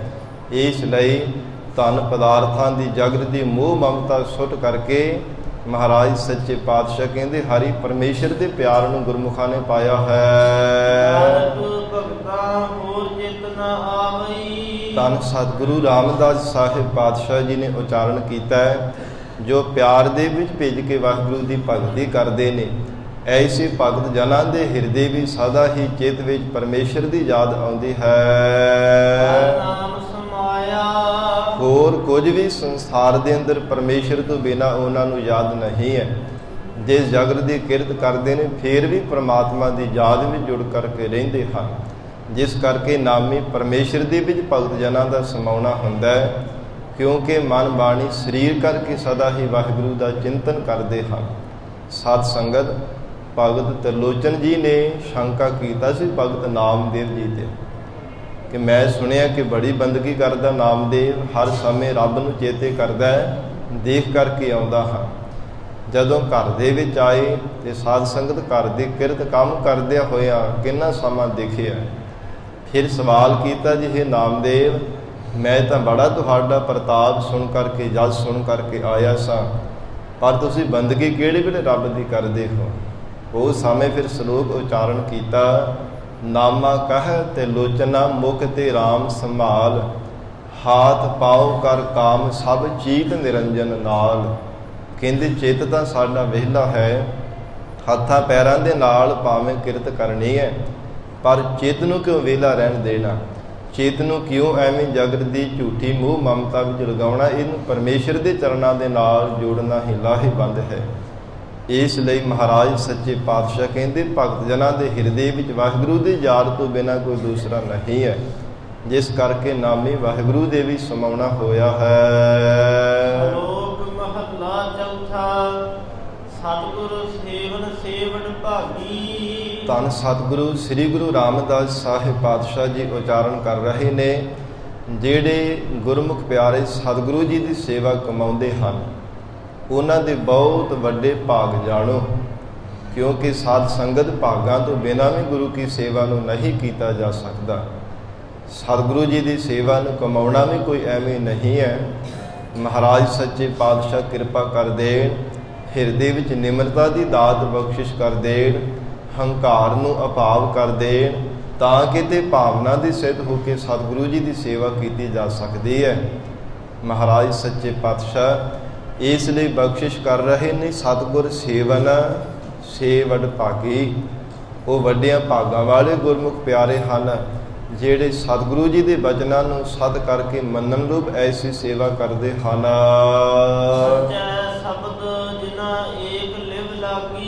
ਹਜ਼ੂਰ ਕਹਿੰਦੇ ਹਨ, ਜਿਨ੍ਹਾਂ ਦੀ ਕੇਵਲ ਇੱਕ ਪਿਆਰੇ ਪਰਮਾਤਮਾ ਦੇ ਚਰਨਾਂ ਦੇ ਵਿੱਚ ਸੱਚੇ ਸ਼ਬਦ ਦੁਆਰਾ ਲਿਵ ਲੱਗੀ ਹੈ, ਉਹ ਭਾਵਨਾ ਦੇ ਨਾਲ ਸਤਿਗੁਰੂ ਜੀ ਦੇ ਬਚਨਾਂ ਨੂੰ ਸਤ ਕਰਕੇ ਮੰਨਣ ਰੂਪ ਸੇਵਾ ਕਮਾਉਂਦੇ ਹਨ। ਕਿਉਂਕਿ ਸਾਧ ਸੰਗਤ ਹੁਕਮ ਮੰਨਣਾ ਹੀ ਤਾਂ ਔਖਾ ਹੈ। ਮਨਾਉਣ ਦਾ ਤੇ ਹਰ ਕੋਈ ਯਤਨ ਕਰਦਾ ਹੈ ਕਿ ਮੇਰਾ ਸਾਰੇ ਹੁਕਮ ਮੰਨਣ, ਮੇਰੀ ਆਗਿਆ ਦੇ ਵਿੱਚ ਰਹਿਣ, ਪਰ ਜਦੋਂ ਆਪ ਮੰਨਣਾ ਪੈਂਦਾ ਫਿਰ ਬੜਾ ਔਖਾ ਲੱਗਦਾ ਹੈ। ਜਦੋਂ ਆਪ ਬਚਨ ਮੰਨਣਾ ਪੈਂਦਾ ਹੈ, ਹੰਕਾਰ ਦੇ ਸਿੱਧ ਹੋ ਕਰਕੇ ਹਕੂਮਤ ਚਲਾਉਣ ਦੇ ਵਾਸਤੇ ਤਾਂ ਬੜਾ ਸੌਖਾ ਲੱਗਦਾ ਹੈ ਹੁਕਮ ਕਰਨਾ ਕਿ ਫਲਾਣੇ ਮਨੁੱਖ ਨੂੰ ਆਹ ਕੰਮ ਕਰਦੇ, ਇਵੇਂ ਕਰਦੇ, ਜਾਂ ਇੱਦਾਂ ਮੇਰੇ ਕਹੇ ਅਨੁਸਾਰ ਚੱਲੋ। ਪਰ ਜਦੋਂ ਕਿਸੇ ਦੇ ਕਹੇ ਅਨੁਸਾਰ ਚੱਲਣਾ ਪੈਂਦਾ ਹੈ ਫਿਰ ਬੜਾ ਔਖਾ ਲੱਗਦਾ ਹੈ।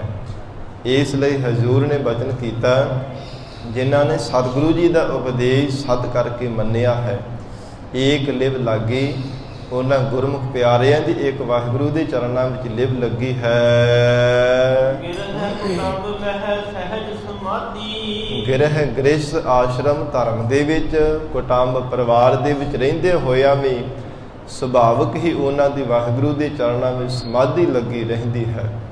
ਭਾਵ ਪਰਿਵਾਰ ਦੇ ਵਿੱਚ ਵਿਚਰਦਿਆਂ ਹੋਇਆ ਜਗਤ ਦੀ ਮੋਹ ਮਮਤਾ ਵਿੱਚ ਰਹਿੰਦੇ ਹੋਇਆਂ ਵੀ ਪਰਮਾਤਮਾ ਨੂੰ ਯਾਦ ਕਰਦੇ ਰਹਿੰਦੇ ਹਨ।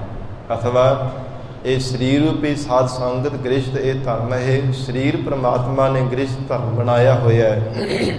ਔਰ ਇਸੇ ਤਰ੍ਹਾਂ ਹਜ਼ੂਰ ਕਹਿੰਦੇ ਹਨ ਕੁਟੰਬ ਜਿਵੇਂ ਪਰਿਵਾਰ ਇਸਤਰੀ ਤੋਂ ਅੱਗੇ ਸਾਧ ਸੰਗਤ ਪਰਿਵਾਰ ਵੱਧਦਾ ਹੈ, ਧੀਆਂ ਪੁੱਤਰ ਪੈਦਾ ਹੁੰਦੇ ਹੈ। ਇਵੇਂ ਮਹਾਰਾਜ ਸੱਚੇ ਪਾਤਸ਼ਾਹ ਕਹਿੰਦੇ ਸ਼ਾਂਤੀ ਰੂਪ ਜਿਹੜੀ ਇਸਤਰੀ ਹੈ ਇਹਦੇ ਤੋਂ ਅੱਗੇ ਸਬਰ ਸੰਤੋਖ ਦੇਵੀ ਜਿਹੜੀ ਸਾਧ ਸੰਗਤ ਸੰਤਾਨ ਪੈਦਾ ਹੁੰਦੀ ਸ਼ੁਭ ਗੁਣ। ਸ਼ਾਂਤੀ ਕਰਕੇ ਹੀ ਸਾਧ ਸੰਗਤ ਸਾਰੇ ਕੇ ਸ਼ੁਭ ਗੁਣ ਪੈਦਾ ਹੁੰਦੇ ਹੈ। ਦੇ ਹਰ ਸਮੇਂ ਹੰਕਾਰ ਦੇ ਸਹਿਤ ਹੋ ਕਰਕੇ ਭੱਜ ਦੌੜ ਦੇ ਵਿੱਚ ਲੱਗਾ ਰਹਿੰਦਾ, ਫਿਰ ਸ਼ੁਭ ਗੁਣਾਂ ਦੀ ਵੀ ਕਦੇ ਧਾਰਨੀ ਨਹੀਂ ਬਣ ਸਕਦਾ। ਸ਼ਾਂਤੀ ਰੂਪ ਇਸਤਰੀ ਤੋਂ ਸ਼ੁਭ ਗੁਣਾਂ ਰੂਪੇ ਜਿਹੜੀ ਔਲਾਦ ਪੈਦਾ ਹੋਣਾ ਕੀਤੀ ਹੈ, ਸੁਭਾਵਕ ਹੀ ਇਸ ਕਰਕੇ ਵਾਹਿਗੁਰੂ ਦੇ ਚਰਨਾਂ ਵਿੱਚ ਜੁੜਿਆ ਰਹਿੰਦਾ ਹੈ। ਨਾਨਕ ਨਾਮ ਰਤੇ ਸੇ ਸੱਚੇ ਬੈਰਾਗੀ। ਧੰਨ ਸਤਿਗੁਰੂ ਸ੍ਰੀ ਗੁਰੂ ਰਾਮਦਾਸ ਸਾਹਿਬ ਪਾਤਸ਼ਾਹ ਉਚਾਰਨ ਕਰ ਰਹੇ ਨੇ, ਜਿਹੜੇ ਗੁਰਮੁਖ ਪਿਆਰੇ ਵਾਹਿਗੁਰੂ ਦੇ ਨਾਮ ਦੇ ਵਿੱਚ ਰਤੇ ਰਹਿੰਦੇ ਹਨ, ਅਸਲ ਉਹ ਹੀ ਵੈਰਾਗੀ ਜਾਣਨਾ ਕਰੋ। ਮਹੱਲਾ ਚੌਥਾ। ਗਣਤੈ ਸੇਵ ਨਾ ਹੋਵਈ। ਸਾਧ ਸੰਗਤ ਗਿਣਤੀਆਂ ਮਿਣਤੀਆਂ ਕਰਨ ਦੇ ਨਾਲ ਕਦੇ ਵਾਹਿਗੁਰੂ ਦੇ ਚਰਨਾਂ ਦੀ ਸੇਵਾ ਨਹੀਂ ਹੋ ਸਕਦੀ। ਜੇ ਕਹੀ ਜਾਵੇ ਹੰਕਾਰ ਦੇ ਸਹਿਤ ਕਿ ਮੈਂ ਇੰਨੀ ਬਾਣੀ ਪੜ੍ਹਦਾ, ਮੈਂ ਇੰਨਾ ਨਾਮ ਜਪਦਾ, ਮੈਂ ਇੰਨੀ ਸੇਵਾ ਕਰਦਾ ਹਾਂ।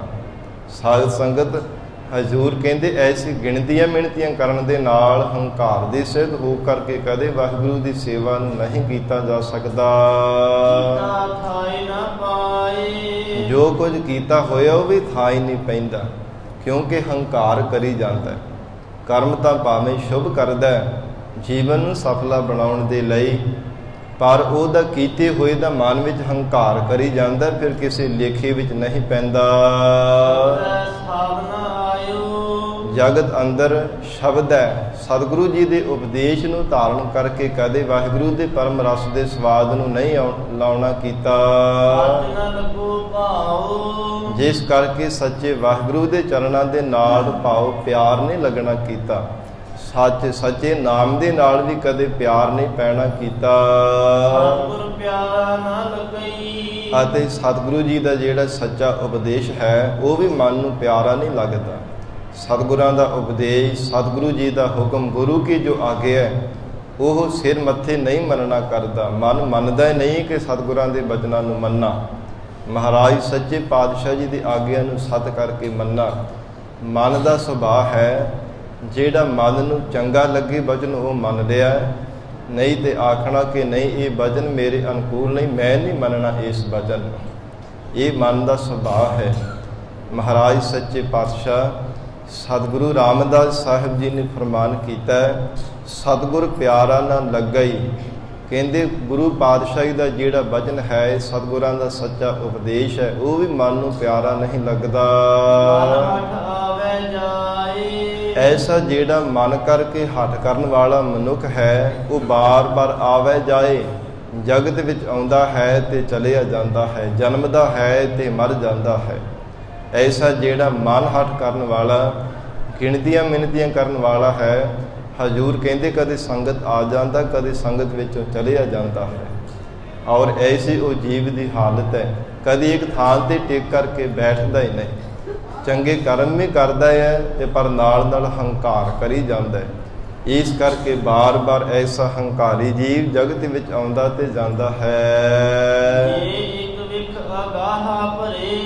ਵਿਖ ਨਾਮ ਹੈ ਕਦਮ ਦਾ, ਜੇ ਇੱਕ ਕਦਮ ਵੀ ਅੱਗੇ ਨੂੰ ਭਰਦਾ ਹੈ, ਭਾਵ ਕਿ ਜੋ ਚੰਗਾ ਨੇਕੀ ਦਾ ਕੰਮ ਕਰਦਾ ਹੈ ਤਾਂ 10 ਕਦਮ ਫੇਰ ਪਿੱਛੇ ਨੂੰ ਚਲਿਆ ਜਾਂਦਾ ਹੈ। ਜੇ ਕਿਤੇ ਇੱਕ ਕਦਮ ਅੱਗੇ ਭਰ ਵੀ ਦੇਵੇ ਨਾ ਕਹਿਣ ਕਹਾਉਣ ਤੇ, ਬਾਰ-ਬਾਰ ਕਿਸੇ ਦੇ ਜ਼ੋਰ ਪਾਉਣ ਤੇ ਹੰਕਾਰੀ ਬੰਦਾ ਫੇਰ 10 ਕਦਮ ਪਿੱਛੇ ਜਾਂਦਾ ਹੈ।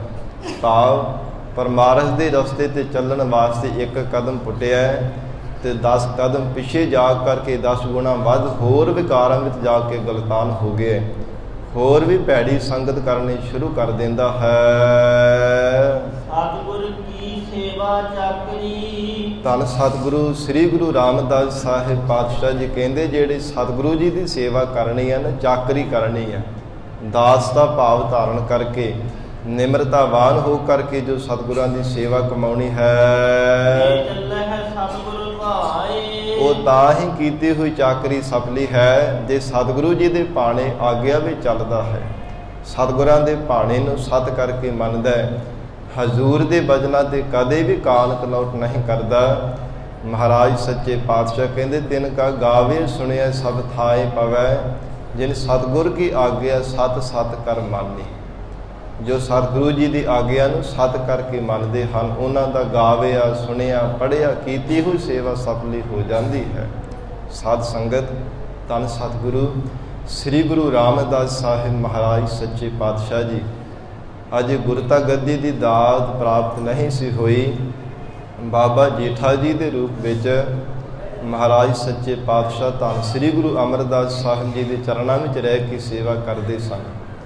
ਇੱਕ ਵਾਰ ਹਜ਼ੂਰ ਨੇ ਪਰਖ ਕਰਨ ਵਾਸਤੇ ਸਤਿਗੁਰੂ ਅਮਰਦਾਸ ਸਾਹਿਬ ਮਹਾਰਾਜ ਸੱਚੇ ਪਾਤਸ਼ਾਹ ਨੇ ਗੋਇੰਦਵਾਲ ਸਾਹਿਬ ਦੀ ਪਾਵਨ ਧਰਤੀ ਤੇ ਬੌਲੀ ਦੇ ਕੋਲ ਸਾਧ ਸੰਗਤ ਹਜ਼ੂਰ ਨੇ ਹੁਕਮ ਕੀਤਾ, ਇੱਕ ਥੜਾ ਤਿਆਰ ਕਰਨਾ ਹੈ। ਬਾਬਾ ਮੋਰੀ ਜੀ ਔਰ ਭਾਈ ਰਾਮਾ ਜੀ ਤੇ ਬਾਬਾ ਜੇਠਾ ਜੀ। ਬਾਬਾ ਮੋਰੀ ਜੀ ਸਤਿਗੁਰੂ ਜੀ ਦੇ ਛੋਟੇ ਸਪੁੱਤਰ ਔਰ ਭਾਈ ਰਾਮਾ ਜੀ ਸਤਿਗੁਰਾਂ ਦੇ ਜਿਹੜੇ ਰਿਸ਼ਤੇਦਾਰੀ ਵਿੱਚੋਂ ਜਵਾਈ ਲੱਗਦੇ ਸਨ, ਔਰ ਤੀਸਰੇ ਥਾਂ ਤੇ ਬਾਬਾ ਜੇਠਾ ਜੀ। ਤਿੰਨਾਂ ਨੂੰ ਹਜ਼ੂਰ ਨੇ ਹੁਕਮ ਕੀਤਾ ਤੇ ਸਾਧ ਸੰਗਤ ਇਹ ਬਚਨ ਕੀਤਾ ਕਿ ਸੰਗਤ ਨੂੰ ਉਪਦੇਸ਼ ਦੇਣ ਦੇ ਵਾਸਤੇ ਇੱਥੇ ਥੜਾ ਤਿਆਰ ਕਰਨਾ ਹੈ। ਥੜਾ ਇੱਕ ਹੀ ਰੱਖਿਆ ਜਾਵੇਗਾ ਜਿਹੜਾ ਸਾਨੂੰ ਪਸੰਦ ਆਵੇਗਾ। ਮਹਾਰਾਜ ਸੱਚੇ ਪਾਤਸ਼ਾਹੀ ਦਾ ਵਚਨ ਸੁਣ ਕੇ ਸਤਿਗੁਰਾਂ ਦੇ ਸਪੁੱਤਰ ਬਾਬਾ ਮੋਰੀ ਜੀ ਨੇ ਇਸ ਇਮਤਿਹਾਨ ਦੇ ਵਿੱਚ ਭਾਗ ਲੈਣ ਤੋਂ ਪਹਿਲਾਂ ਹੀ ਇਨਕਾਰ ਕਰ ਦਿੱਤਾ ਕਿ ਜੇ ਸਤਿਗੁਰੂ ਜੀ ਥੜਾ ਇੱਕੋ ਹੀ ਰੱਖਣਾ ਤੇ ਫਿਰ ਅਸੀਂ ਭਾਗ ਕਿਉਂ ਲੈਣਾ। ਕਹਿੰਦਾ ਜੀ ਨਾ, ਅਸੀਂ ਇਸ ਇਮਤਿਹਾਨ ਵਿੱਚ ਭਾਗ ਲੈਣਾ ਹੀ ਨਹੀਂ ਹੈ, ਕੀ ਕਰਨਾ ਇਸ ਕੰਮ ਨੂੰ ਕਰਕੇ। ਫਿਰ ਬਾਬਾ ਜੇਠਾ ਜੀ ਤੇ ਭਾਈ ਰਾਮਾ ਜੀ ਦੋਨੋਂ ਹੀ ਰਹਿ ਗਏ। ਸਵੇਰ ਦੇ ਸ਼ਾਮੇ ਤੋਂ ਸਤਿਗੁਰਾਂ ਦੀ ਆਗਿਆ ਲੈ ਕੇ ਸ਼ੁਰੂ ਕੀਤਾ, ਸ਼ਾਮ ਦੇ ਸਮੇਂ ਤੱਕ ਆਪੋ ਆਪਣੇ ਦੋਨਾਂ ਸਿੱਖਾਂ ਨੇ ਹੀ ਸਾਧ ਸੰਗਤ ਥੜੇ ਤਿਆਰ ਕੀਤੇ। ਜਦੋਂ ਸਤਿਗੁਰੂ ਜੀ ਆਏ, ਹਜ਼ੂਰ ਕਹਿੰਦੇ ਦੋਨੋਂ ਹੀ ਸਹੀ ਨਹੀਂ ਹਨ, ਦੋਵੇਂ ਢਹਾ ਦਿੱਤੇ। ਦੂਸਰੇ ਦਿਨ ਵੀ ਤਿਆਰ ਕੀਤੇ, ਢਹਾ ਦਿੱਤੇ। ਤੀਸਰੇ ਦਿਨ ਵੀ ਢਵਾ ਦਿੱਤੇ ਤੇ ਤੀਜੇ ਦਿਨ ਸਾਧ ਸੰਗਤ ਭਾਈ ਰਾਮਾ ਜੀ ਕਹਿਣ ਲੱਗੇ, ਇਹ ਮਹਾਰਾਜ ਸੱਚੇ ਪਾਤਸ਼ਾਹ ਜੀ, ਆਪ ਜੀ ਦੇ ਬਚਨ ਹਨ ਗੁਰਬਾਣੀ ਵਿੱਚ, ਮੱਤ ਟੱਲੀ ਜੇ ਬੁੱਢਾ ਹੋਵੇ, ਕਿ ਕਹਿੰਦੇ ਹਨ ਕਿ ਬਿਰਧ ਅਵਸਥਾ ਦੇ ਵਿੱਚ ਮੱਤ ਚਲੀ ਜਾਂਦੀ, ਫਿਰ ਬੁੱਢਾ ਹੋ ਜਾਂਦਾ, ਫਿਰ ਉਹਨੂੰ ਕੋਈ ਸਮਝ ਨਹੀਂ ਲੱਗਦੀ ਮੱਤ ਤੋਂ ਬਿਨਾਂ। ਮਹਾਰਾਜ ਸੱਚੇ ਪਾਤਸ਼ਾਹ ਜੀ ਨੂੰ ਬੁੱਢੇ ਕਹਿ ਕਰਕੇ ਉਹਨੂੰ ਵਚਨ ਕੀਤਾ ਬੇਸਮਝੀ ਦੇ ਨਾਲ। ਹਾਲਾਂਕਿ ਹਜ਼ੂਰ ਦੇ ਵਚਨ ਹਨ, ਗੁਰਮੁਖ ਬੁੱਢੇ ਕਦੇ ਨਾਹੀ, ਜਿਨ੍ਹਾਂ ਅੰਤਰ ਸੁਰਤ ਗਿਆਨ। ਕਦੇ ਬੁੱਢੇ ਨਹੀਂ ਹੁੰਦੇ ਗੁਰਮੁਖ ਪਿਆਰੇ, ਸੁਰਤ ਕਰਕੇ ਸਦਾ ਹੀ ਜਵਾਨ ਔਰ ਜਾਗਰਤ ਅਵਸਥਾ ਵਿੱਚ ਰਿਹਾ ਕਰਦੇ ਹਨ। ਉਹ ਤੀਸਰੇ ਦਿਨ ਸਾਧ ਸੰਗਤ ਪਾਤਸ਼ਾਹ ਜੀ ਨੇ ਆਪਣਾ ਹੌਸਲਾ ਛੱਡ ਦਿੱਤਾ ਤੇ ਇਤਿਹਾਸ ਵਿੱਚ ਲਿਖਿਆ ਹੋਇਆ ਹੈ, ਬਾਬਾ ਜੇਠਾ ਜੀ 7 ਦਿਨ ਲਗਾਤਾਰ ਸਾਧ ਸੰਗਤ ਥੜਾ ਤਿਆਰ ਕਰਦੇ ਰਹੇ। ਮਹਾਰਾਜ ਸੱਚੇ ਪਾਤਸ਼ਾਹ ਸ੍ਰੀ ਗੁਰੂ ਅਮਰਦਾਸ ਸਾਹਿਬ ਜੀ ਆ ਕੇ ਫੇਰ ਢਹਾ ਦਿੰਦੇ ਹਨ ਸ਼ਾਮ ਦੇ ਸਮੇਂ ਨੂੰ, ਸਿੱਖਾ ਇਹ ਸਹੀ ਨਹੀਂ ਬਣਿਆ, ਇੱਥੋਂ ਵਿੰਗਾ ਬਣਿਆ, ਇਹ ਤੋਂ ਇਸ ਢੰਗ ਦੇ ਨਾਲ ਬਣਾਉਣਾ ਸੀ। 7ਵੇਂ ਦਿਨ ਜਦੋਂ ਥੜਾ ਢਹਾਇਆ ਤੇ ਸਤਿਗੁਰੂ ਜੀ ਦੇ ਚਰਨ ਘੁੱਟ ਕੇ ਫੜ ਲਏ ਬਾਬਾ ਜੇਠਾ ਜੀ ਨੇ।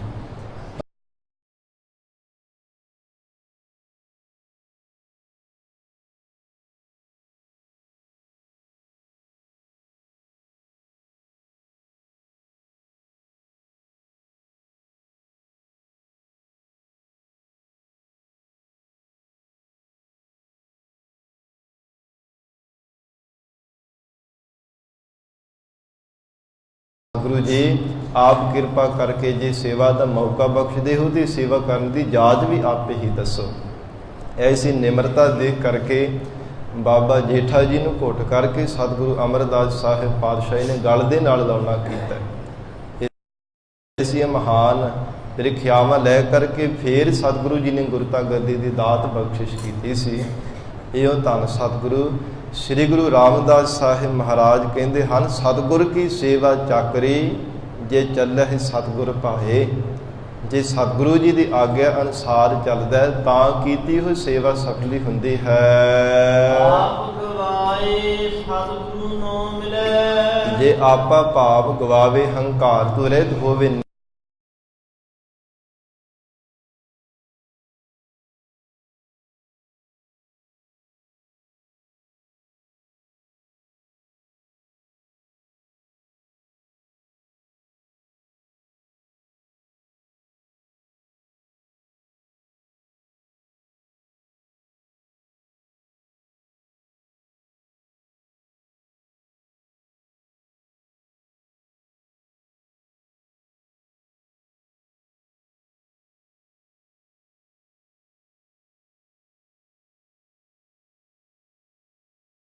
ਨਿਮਰਤਾਵਾਨ ਹੋ ਕਰਕੇ ਕੀਤੀ ਹੋਈ ਸੇਵਾ ਹੀ ਸਫਲੀ ਹੁੰਦੀ ਹੈ। ਨਾਨਕ ਤਿਨਾ ਨਾਮ ਨਾ ਵਿਸਰੈ। ਸਤਿਗੁਰੂ ਜੀ ਨੇ ਫਰਮਾਨ ਕੀਤਾ, ਉਹਨਾਂ ਗੁਰਮੁਖ ਪਿਆਰਿਆਂ ਨੂੰ ਵਾਹਿਗੁਰੂ ਜੀ ਦਾ ਨਾਮ ਕਦੇ ਵੀ ਵਿਸਰਦਾ ਨਹੀਂ ਹੈ। ਸੱਚੇ ਮੇਲ ਮਿਲਾਏ। ਪਰਮਾਤਮਾ ਜੇ ਅਕਾਲ ਪੁਰਖ ਵਾਹਿਗੁਰੂ ਨੂੰ ਆਪਣੇ ਮੇਲ ਦੇ ਵਿੱਚ ਮਿਲਾਉਣਾ ਕੀਤਾ ਹੈ। ਸੱਚੇ ਮੇਲ ਮਿਲਾਏ ਅਥਵਾ ਜਿਨ੍ਹਾਂ ਨੂੰ ਪਰਮੇਸ਼ਰ ਨੇ ਆਪ ਕਿਰਪਾ ਕਰਕੇ ਸੱਚੇ ਸਤਿਗੁਰੂ ਜੀ ਦੇ ਚਰਨਾਂ ਦੇ ਨਾਲ ਮਿਲਿਆ ਹੈ। ਪੌੜੀ ਖਾਨ ਮਲੂਕ ਕਹਾਏ ਦੇ। ਜਗਤ ਦੇ ਅੰਦਰ ਭਾਵੇਂ ਸਾਧ ਸੰਗਤ ਕੋਈ ਬਾਦਸ਼ਾਹ ਹੈ, ਚਾਹੇ ਕੋਈ ਪਠਾਨ ਆਪਣੇ ਆਪ ਨੂੰ ਅਖਵਾਉਂਦੇ ਹਨ। ਕੋ ਰਹਿਣ ਨਾ ਪਾਈ। ਸਰੀਰ ਕਰਕੇ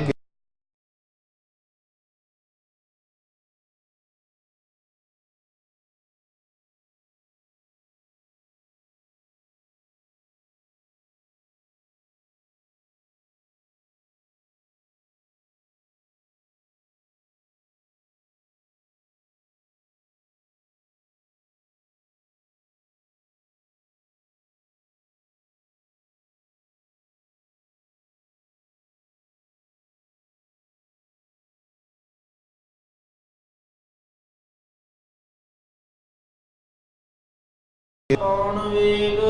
ਹਜ਼ੂਰ ਕਹਿੰਦੇ ਜਿਹੜੀ ਸੇਜਾ ਹੈ ਨਾ, ਸੁਖ ਵਾਲੀ ਸੇਜਾ, ਉਹਨੂੰ ਭਾਵੇਂ ਸੋਨੇ ਦੇ ਨਾਲ ਵੀ ਤਿਆਰ ਕੀਤਾ ਹੋਵੇ, ਪਾਉਣ ਵੇਗ ਤੇ ਹਵਾ ਨੂੰ ਵੀ ਮਾਤ ਪਾਉਣ ਵਾਲੇ, ਭਾਵੇਂ ਜਿਹੜੇ ਤੇਜੀ ਦੇ ਨਾਲ ਚੱਲਣ ਵਾਲੇ ਘੋੜੇ ਹੋਣ। ਤ੍ਰਿਗ ਤ੍ਰਿਗ ਚਤੁਰਾਈ। ਐਸੇ ਕਹਿੰਦੇ ਭਾਵੇਂ ਬੜੀਆਂ ਬੜੀਆਂ ਸਿਆਣਪਾਂ ਵਾਲੇ ਵੀ ਸੰਸਾਰ ਵਿੱਚ ਜੀਵ ਹਨ, ਕਿੰਨੇ ਕਿੰਨੇ ਧਨਾੜ ਪੁਰਸ਼ ਵੀ ਹੈ, ਪਰ ਵਾਹਿਗੁਰੂ ਦੇ ਭਜਨ ਤੋਂ ਬਿਨਾਂ ਉਹਨਾਂ ਨੂੰ ਲਾਹਣਤਾਂ ਹਨ, ਲਾਹਣਤਾਂ ਹਨ। ਬਾਰ-ਬਾਰ ਜਿੰਨਾ ਉਹਨਾਂ ਨੇ ਜੀਵਨ ਜਿਉਂ ਲੈਣਾ ਕੀਤਾ ਉਹਨੂੰ ਵੀ ਲਾਹਣਤ ਹੈ, ਔਰ ਜਿਹੜੀ ਜਿਉਣ ਦੀ ਆਸਾ ਲਗਾ ਕਰਕੇ ਬੈਠੇ ਉਸ ਨੂੰ ਵੀ ਲਾਹਣਤ ਹੈ।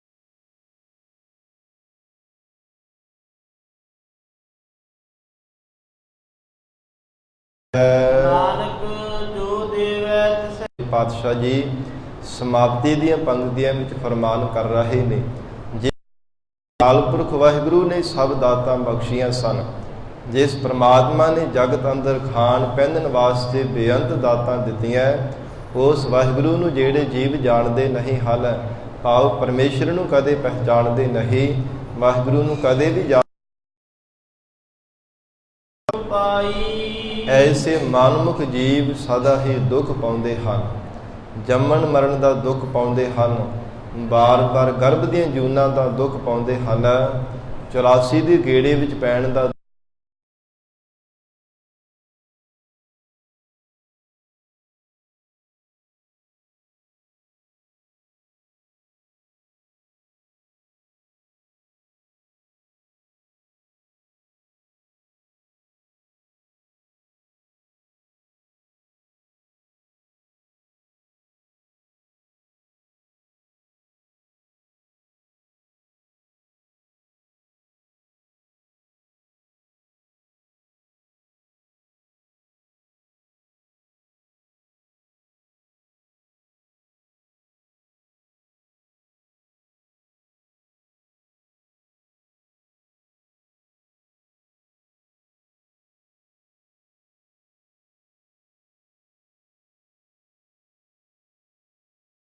ਕਰਦਿਆਂ ਤੋਂ ਹੋਈਆਂ ਬੇਅੰਤ ਭੁੱਲਾਂ ਦੀ ਖਿਮਾ। ਧੰਨ ਸ੍ਰੀ ਗੁਰੂ ਗ੍ਰੰਥ ਸਾਹਿਬ ਮਹਾਰਾਜ ਆਪ ਸੰਗਤ ਬਖਸ਼ਣ ਯੋਗ ਹੋ। ਅਗਾਹ ਵਾਸਤੇ ਅਸੀਸ ਪਿਆਰ ਬਖਸ਼ਿਸ਼ ਕਰਨਾ। ਲੇਖੈ ਕਤਹਿ ਨਾ ਛੂਟੀਐ, ਖਿਨ ਖਿਨ ਭੂਲਨ ਹਾਰ। ਬਖਸ਼ਨਹਾਰ ਬਖਸ਼ ਲੈ ਨਾਨਕ